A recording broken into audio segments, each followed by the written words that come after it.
They came without warning. No lights in the sky, no shimmering wormholes, no ominous countdown broadcast over the radio waves. Just a shadow. It stretched across the upper atmosphere like a cosmic scythe, blotting out the stars and casting darkness across half the globe. Cities looked up and saw something impossible. A wall of metallic scale drifting in silence above the earth, too massive for the human mind to grasp. The Zorvani Dominion had arrived, an empire spanning hundreds of conquered worlds. They were conquerors perfected by time. Their doctrine was simple: submission or erasure. Resistance wasn't expected, it wasn't allowed. By the time a species saw their ships, it was already too late. They didn't send diplomats, no envoys, no scouts. They sent announcers, all over. Earth, every screen went black. Phones, tablets, televisions, advertising billboards. Then a single cold symbol pulsed in white, a jagged ring devouring a planet. The message came next. You are now subjects of the Zorvani Dominion. Resistance will result in extinction. Compliance ensures servitude and survival. The voice wasn't human, nor was it alien in any visceral way. It was mathematical, perfectly translated, emotionless, a universal tongue crafted for efficiency, not mercy. At first, humanity hesitated. Was it a hoax? A global hack? Some governments tried to jam the signal. Others scrambled for explanations. Religious leaders declared it divine retribution. Conspiracy theorists rejoiced, and then the sky burned.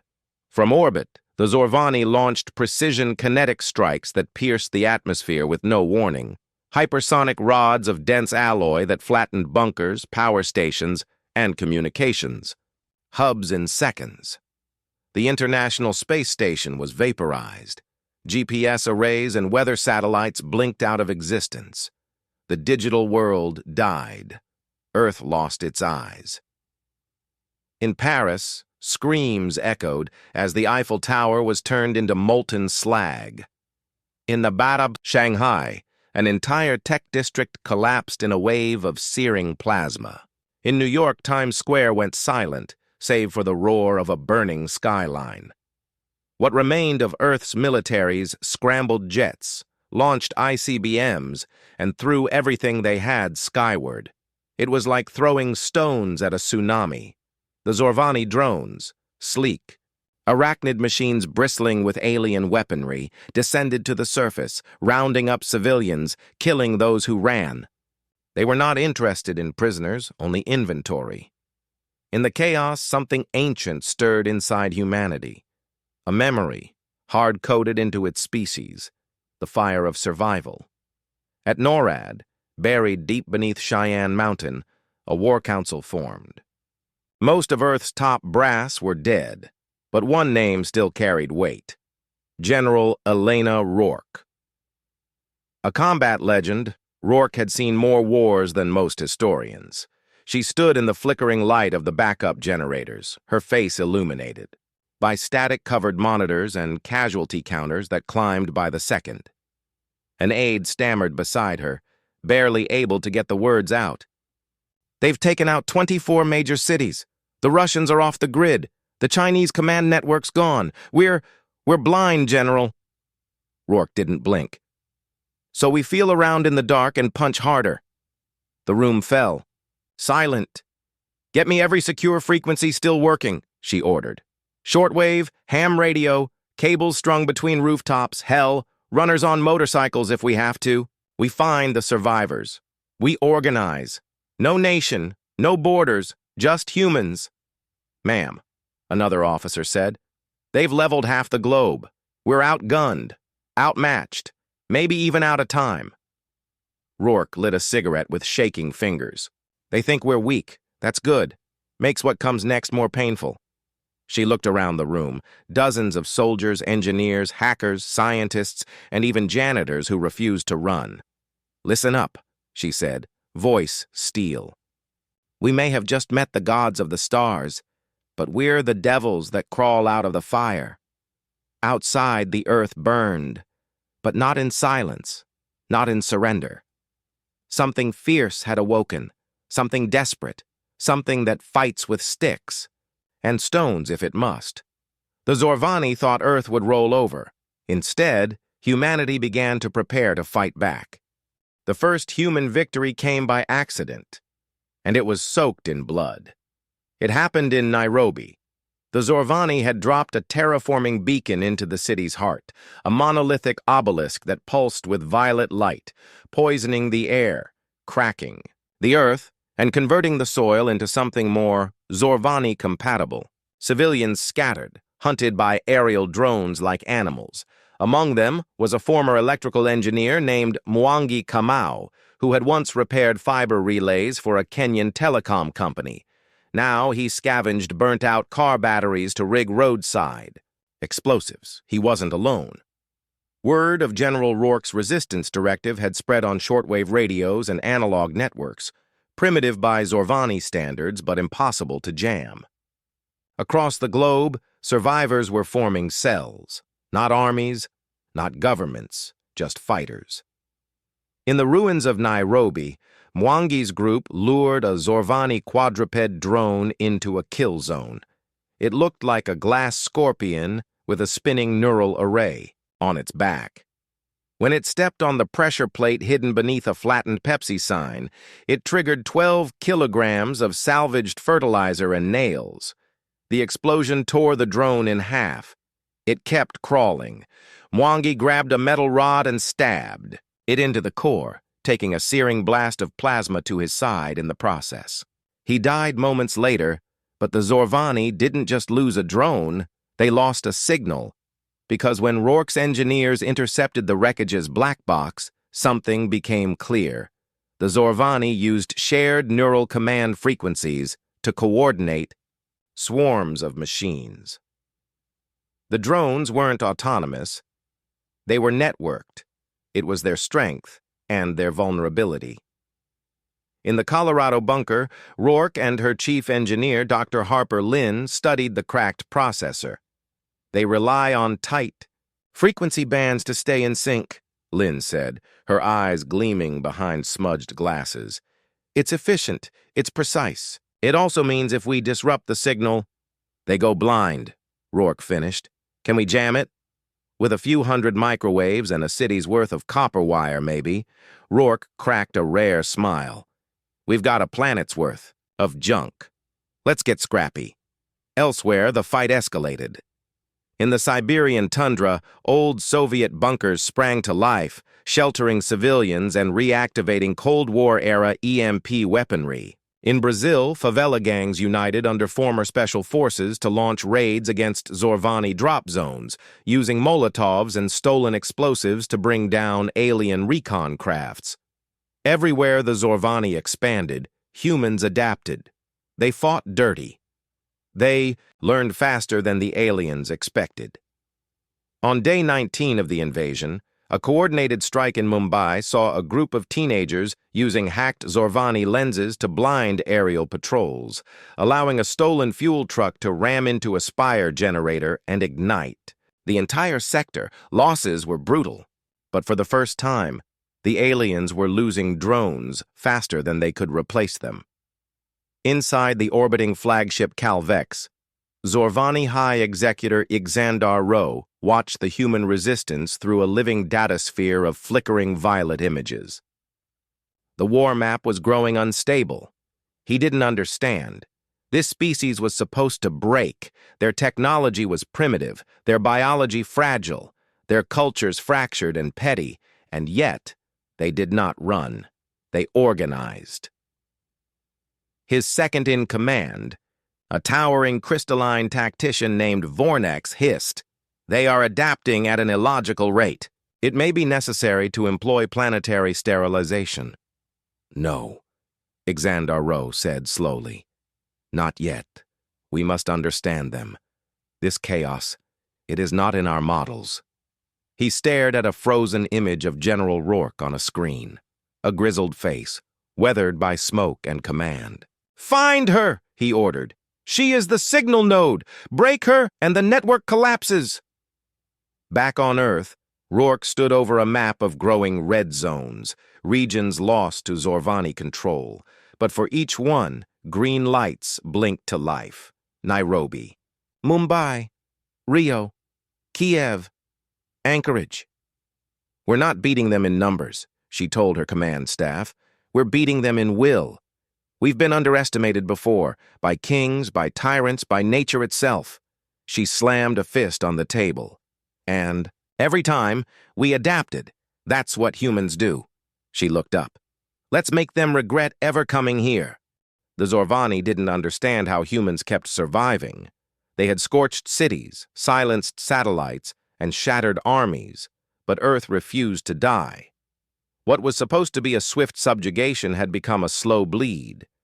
Their projections buckled under the weight of an enemy they had never faced before, an enemy that improvised.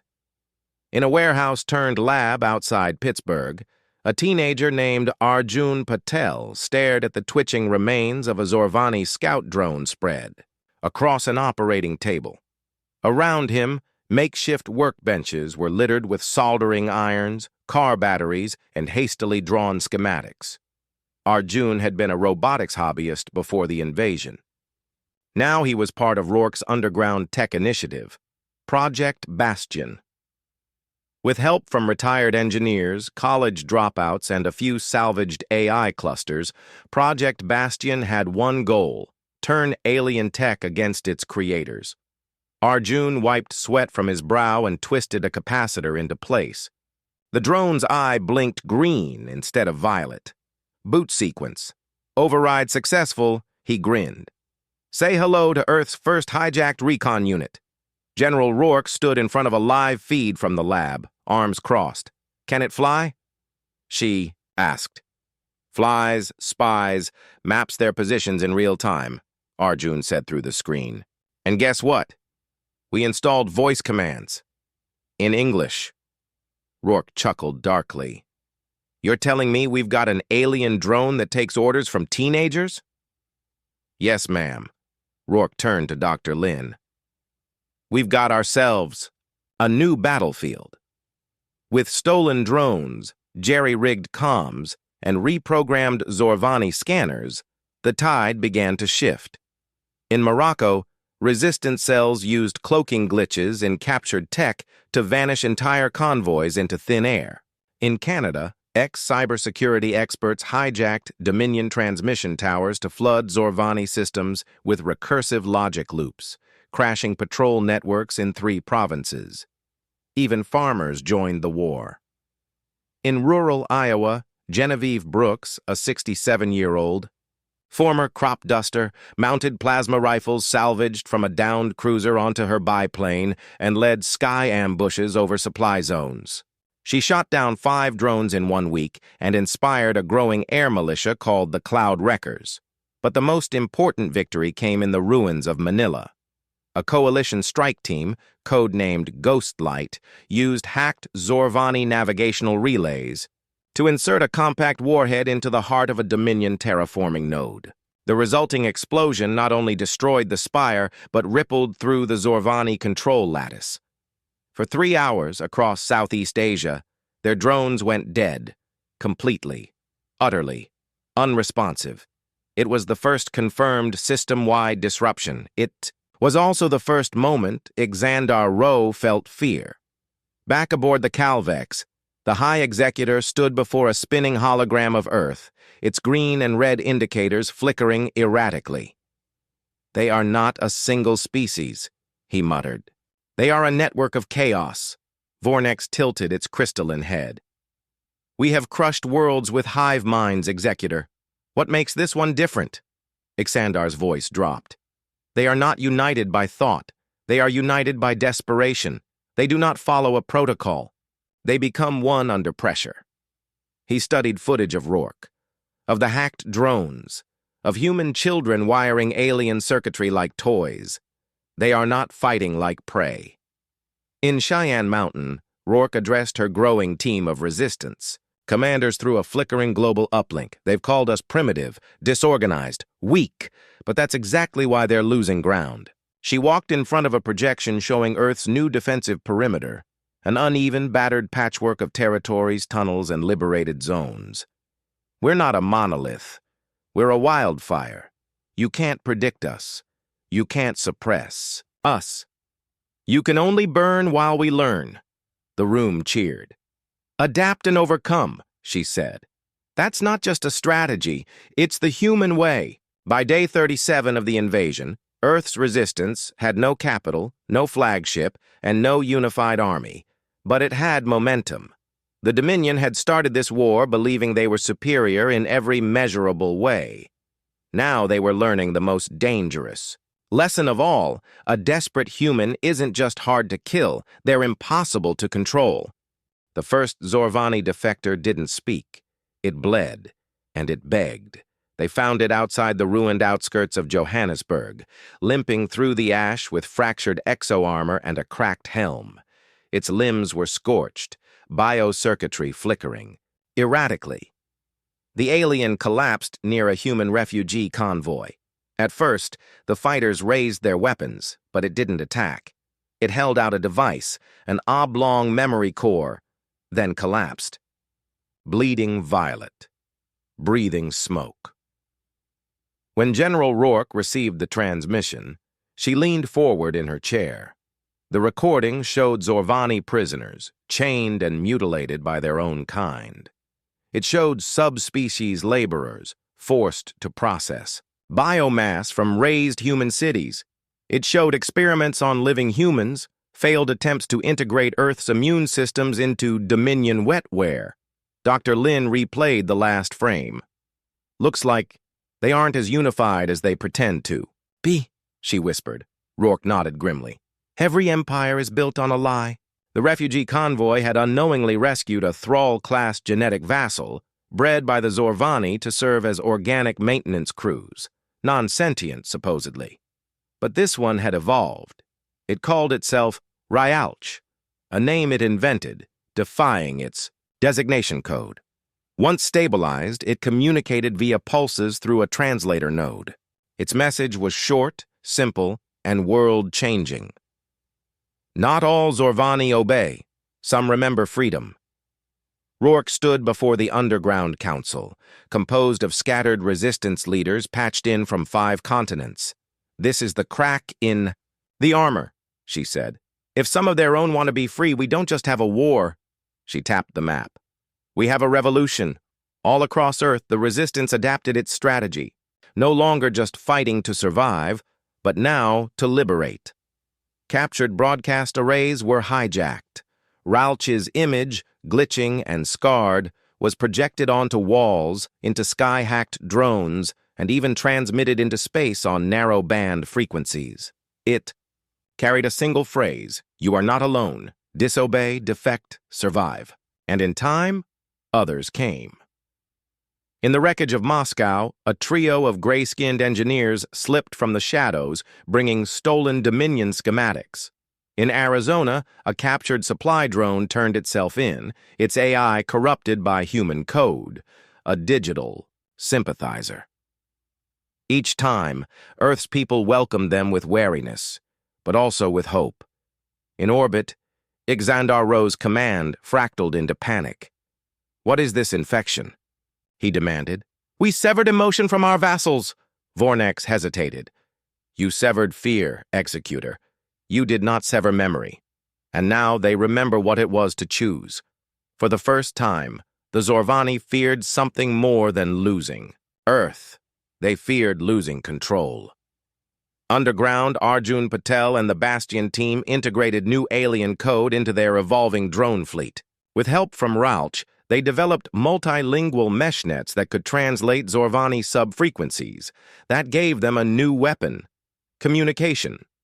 Now Earth wasn't just jamming Dominion frequencies, it was whispering into them. Implant workers heard static hissing, "You are slaves."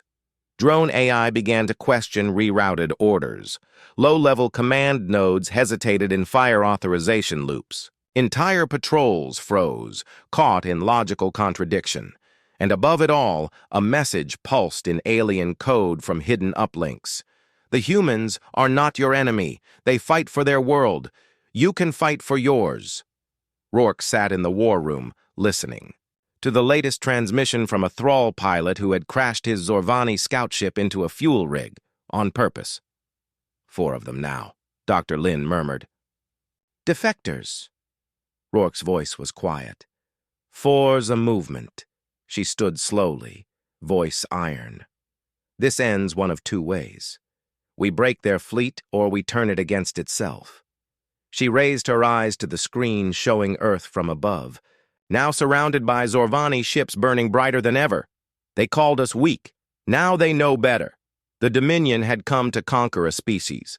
They didn't realize they were waking a planet, not a military, not a government, but a species that adapts, endures, and when cornered, evolves.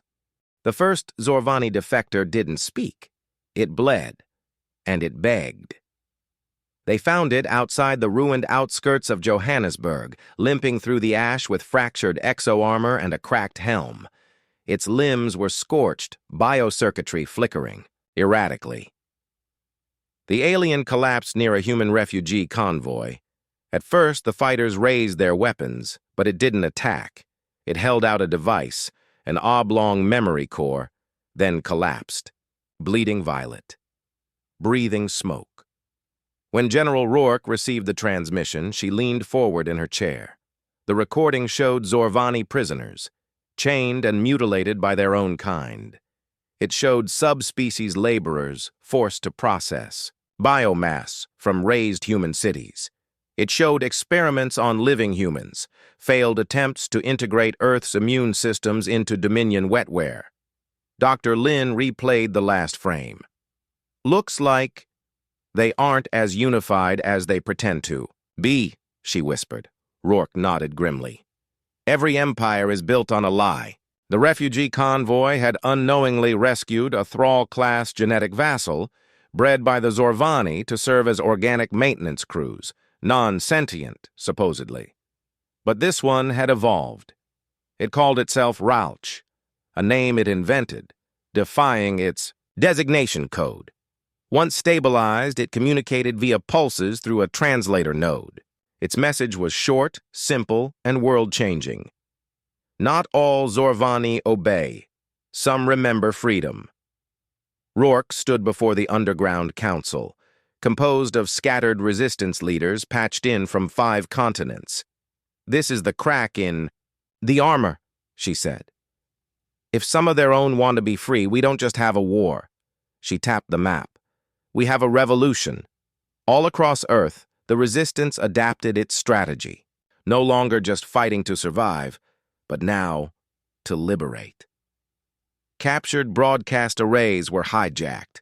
Ralch's image, glitching and scarred, was projected onto walls, into sky-hacked drones, and even transmitted into space on narrow-band frequencies. It carried a single phrase, "You are not alone. Disobey, defect, survive." And in time, others came. In the wreckage of Moscow, a trio of gray-skinned engineers slipped from the shadows, bringing stolen Dominion schematics. In Arizona, a captured supply drone turned itself in, its AI corrupted by human code. A digital sympathizer. Each time, Earth's people welcomed them with wariness, but also with hope.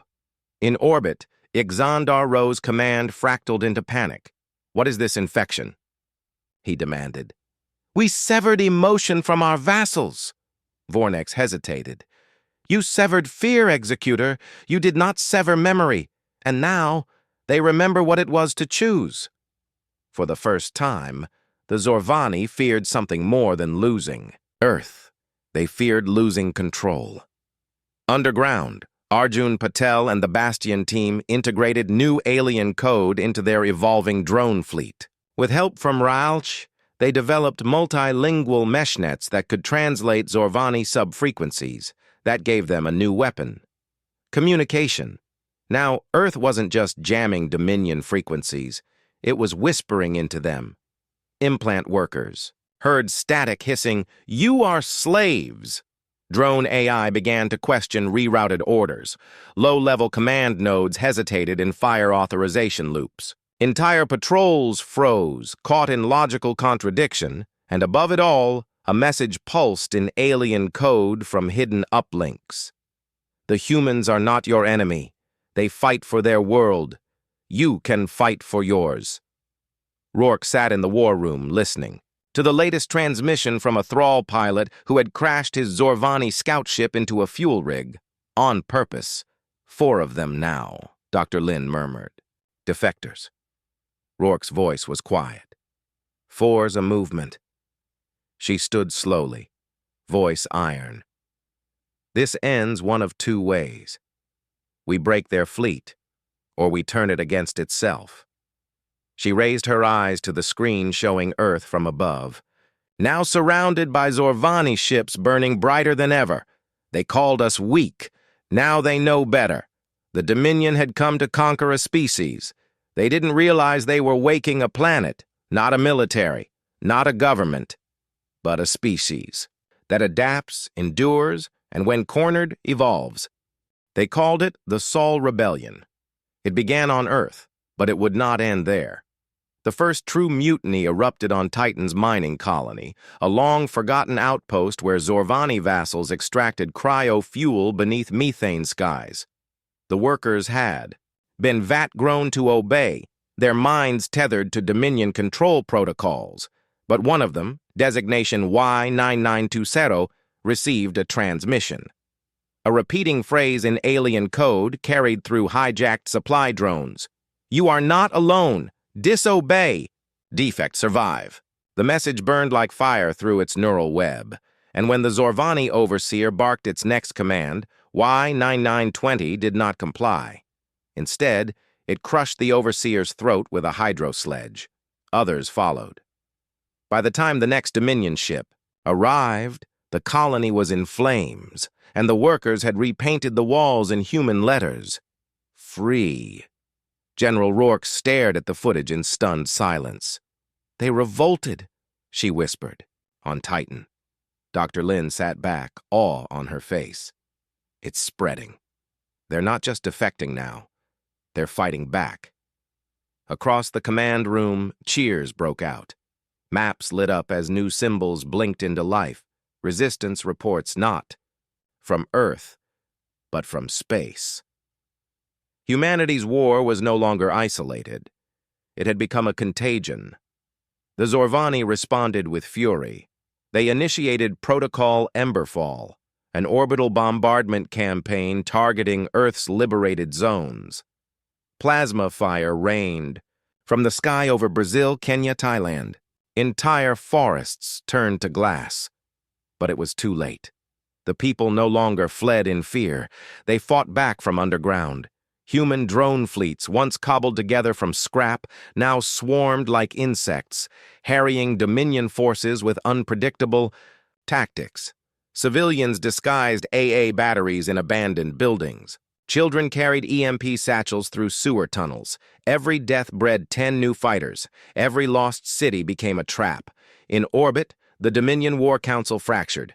Vornex and Ixandar Row clashed openly in front of their sub-commanders. The infection spreads because of your hesitation, Ixandar snarled. We should have burned their planet clean. Vornex's voice was cold.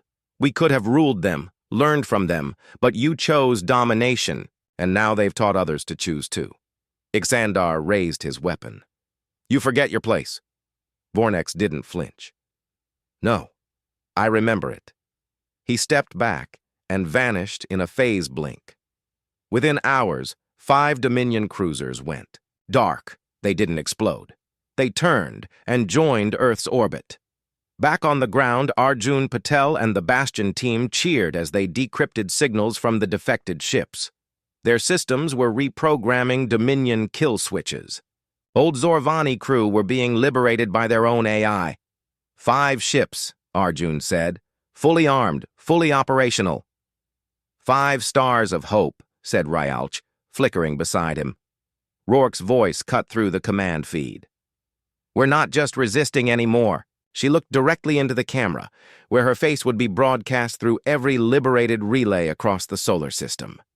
We're leading a rebellion. Earth's first orbital strike happened on Day 56, a captured Zorvani cruiser. Now, renamed the ISS Vengeance, descended from the clouds over Antarctica, where a Dominion terraforming seed ship had begun converting the ice caps into ammonia fields. The humans aboard the Vengeance fired everything they had. The enemy ship shattered. It fell from the sky like a dying god, its fire lighting up the horizon. The impact sent a sonic boom heard across the southern hemisphere. For the first time in history, Earth struck back from the stars. In the quiet aftermath, Rourke walked among the ruins of a fallen enemy crawler in Tunisia. Locals had scrawled graffiti across the alien metal, some in Arabic, some in Spanish, others in symbols even the Zorvani would recognize. But one phrase kept appearing again and again, translated in a dozen tongues. You came to conquer. We came to live. Now we fight to be free. The rebellion had begun. It would be bloody, chaotic, terrifying, but it would be theirs. And somewhere in the far distance, across the void of space, dormant eyes in other subjugated systems began to blink open. Because Earth was no longer a target, it was a beacon. Ixandar Rowe no longer sat, he paced. The command chamber aboard the Vortex Crown, once humming with absolute control, now pulsed with warnings, defections, system failures, weapon lockouts. His empire was crumbling, and he could feel it in his bones. "Where is Vornex?" he demanded, his voice jagged with digital distortion. No one answered, because no one remained loyal enough to speak. Across Earth's upper atmosphere, the 5 defected Dominion ships, now dubbed the Starbound Vanguard, had become the front line of human orbital defense. Human engineers, guided by Ralch and sympathetic AIs, fused alien plasma tech with Earth's rugged improvisation. What emerged was something new, crude, ugly, but effective hybrid warships that didn't just hold the line, they pushed it. Every hour, new systems came online, and every hour, Ixandar lost another thread of his noose around Earth. Inside the Say Bastion Bunker, General Rourke studied the latest uplinks. "They're bottling their fleet near the moons of Jupiter," Arjun reported, eyes wide with disbelief. "He's retreating," Rourke shook her head. "No, not retreating." Dr. Lin looked up. "Then what?" Rourke turned, her voice iron. "He's coming." She was right. Ixandar Rowe, executor of the Zorvani Dominion, had abandoned his command protocols. If his army could not break Earth, he would do it himself. He descended in the Crownbreaker, a personal dreadnought forged from neutron alloys and black matter siphoned from dying stars. It was the largest singular warship in orbit, capable of razing a continent, and it was headed directly for Earth's Pacific coast. The plan to stop him was suicidal. Even Rourke knew it. But she gave the order anyway. "We don't outgun him," she told the War Council. "We outthink him." The key was the ISS Vengeance, the first captured Dominion cruiser, now equipped with a human-made phase disruptor. A single-use, unstable device powered by rerouted plasma cores and raw fusion cells. "You'll never get close enough," Lin warned. Rourke simply nodded. "Then I'll fly it myself." The battle above the Pacific was the largest in human history. The Crownbreaker pierced the upper atmosphere, scattering shockwaves across the oceans. Its energy field melted drone swarms in mid-air, but Earth's defenders swarmed it anyway. The Starbound Vanguard struck from above. Terran missile silos launched from below. Skyfire rippled from orbit to sea, and through it all, the ISS Vengeance burned toward the dreadnought like a meteor. Inside, Rourke was calm. She watched the approach vector scroll across her cracked HUD. The phase disruptor behind her screamed with unstable energy. "General," came Lin's voice over comms. "We've opened a gap. Go now." Rourke smiled faintly. "Tell Earth, we get to write our own ending." She punched the throttle. Inside the Crownbreaker, Ixandar Rowe stared at the incoming blip. His sensors were compromised. Earth's AI jammers feeding him phantom threats, but this one felt real. He raised his arm to fire, but before he could, Rourke struck. The Vengeance slammed into the dreadnought's outer hull. The disruptor detonated in a white-hot sphere of unbound energy. It didn't just destroy metal. It shattered Dominion code, severed AI neural links, erased control systems across the Dominion's fleet like a virus written in plasma and defiance. The Crownbreaker exploded in orbit, its debris streaking across the sky like a second sunrise. Silence fell, then cheers, then hope. All across the planet, Dominion drones froze. Motherships stalled. AI fleets stopped mid-flight, their commands severed with the Executor's death. Humanity hadn't just won a battle. They had decapitated the invasion. 3 hours later, Rourke's pod was found off the coast of Fiji, alive, burned, broken, but smiling. She was lifted from the wreckage by local fishermen who'd once built weapons from scrap and fought Dominion walkers with fishing spears. "Is it over?" one asked. Rourke looked at the red-streaked sky. "No," she said. "But it's ours now." Above them, pieces of the Zorvani fleet burned through Earth's atmosphere. One of the Dominion's greatest truths had collapsed. That humans were weak. They were wrong. Earth had risen, not because it was strong, but because it could not be controlled. And now, the galaxy was watching. The night sky was no longer a silent void. It was alive. Flashing streaks of light cut across the heavens, the scattered remnants of the Dominion fleet burning up as they fell toward Earth's atmosphere. For the first time in generations, humanity watched the stars not in fear, but in triumph. On the ground, the world was forever changed. Cities lay in ruins, but humanity stood united. Borders blurred as survivors shared food, medicine, and hope.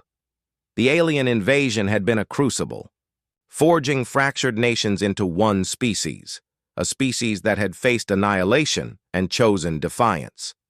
General Rourke walked among the ruins of New York. Children played among the rubble, building forts from alien metal scraps. Scientists and engineers worked together, mixing human ingenuity with salvaged Zorvani technology. "What comes next?" a young engineer asked her, eyes wide with wonder. Rourke smiled. "We build." But far beyond Earth, something stirred.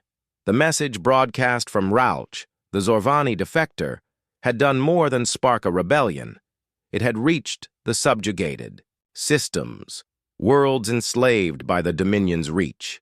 And in those dark, forgotten places, oppressed peoples had begun to rise. Aboard a battered transport orbiting the desert planet Valkar, a coalition of alien refugees gathered. Their leader, a towering figure with crystalline skin, raised a voice cracked by years of captivity. "We have waited for a sign," a chorus of voices echoed. "Earth's courage is our beacon." On Earth, humanity prepared. With the Dominion broken, Earth's leaders convened the Galactic Coalition Summit. The old world's rivalries melted away. For the first time, humanity looked up and saw not enemies in the stars, but allies. Others, who yearned to be free. General Rourke stood before the assembled delegates. Her voice was steady, filled with resolve. "We were told we were weak, that we would fall, that we would submit." She paused, looking across the room. "But we chose to fight, to endure, to become more than what we were." Outside, the night shimmered with new satellites, human and alien alike. They were not just guardians of Earth. They were watchers, sentinels, of freedom. But the galaxy was vast, and shadows remained. The Dominion's remnants lurked in forgotten corners, their hatred burning as fiercely as ever. And as humanity reached for the stars, one thing was clear. The fight for freedom was far from over. In a quiet observatory on the moon, Rourke gazed at the stars. Her fingers traced the constellation that had guided humanity for centuries. A new chapter was beginning, one written not with domination, but with unity. The echoes of Earth's defiance spread like wildfire, an anthem across the cosmos. And somewhere, beyond the edges of known space, new eyes watched, waiting, learning, because Earth had proven one thing: strength isn't given. It's forged in fire, in resistance, in hope.